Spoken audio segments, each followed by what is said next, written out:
I'm David Volk, a voice of the resistance, albeit a strange and silly one. Today's post: why my granddad would be a better president than Trump, even though he's dead. Say what you want about Louis Greenberger. He was gruff, he could be mean, and he tomcatted around. But he still would have made a better leader any day of the week than the nightmare on Pennsylvania Avenue who currently inhabits the White House. There are lots of reasons. He was smarter, he was better spoken, and he meant what he said, and he said what he meant, even though he only had a high school diploma. And here's the thing. My grandfather died 20 years ago, and even now, he would still do a better job than Dementia J. Trump. But, just for the sake of argument, here are some of the many reasons my grandfather Leo would have done a way better job than Donnie. 1. He prayed. Don't get me wrong. He didn't make a big deal about it. He wasn't real religious. He didn't go to his synagogue all that often, and he didn't wear his religion on his sleeve. And he didn't claim to be Jesus, even though Jesus was a Jew. But there were many times when I found him quietly saying his morning prayers under his breath. Not like this guy who doesn't even know how to hold the Bible. Number 2, people knew what to expect from him. He didn't say one thing in the morning, contradict himself in the afternoon, and then contradict himself again around dinner time like a flailing idiot. If he didn't trust the Russians in the morning, you could damn well be sure he still distrusted them in the evening. Number 3, he made things. No, I don't mean that he slapped his name on stuff that other people made.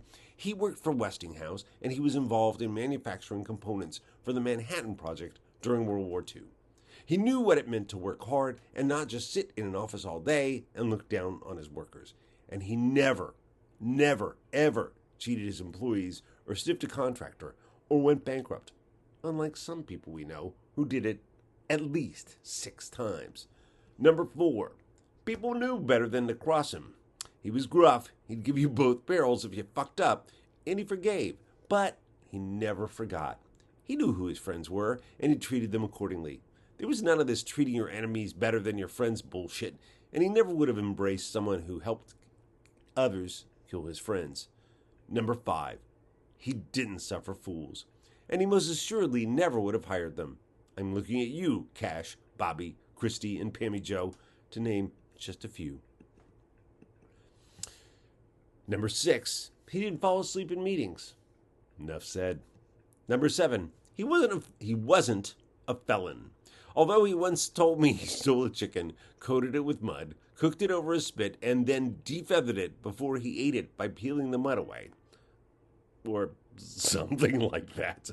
Number 8, he may have been a philanderer, but he wasn't an adjudicated rapist. I'm not proud that my mother once told me she saw him in a movie theater with another woman, but his date was not a little girl. She was old enough to know better, and they were both consenting adults. What's Genghis Khan's story?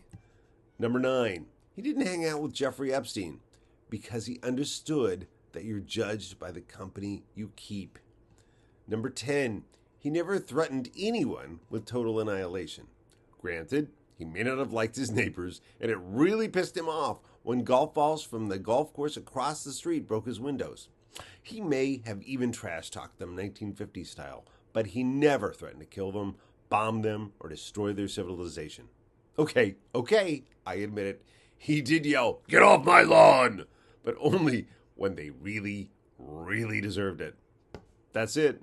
Show's over. Everyone go on home, unless you want to help me exhume the body. I've been David Volk, a voice of the resistance, albeit a strange and silly one.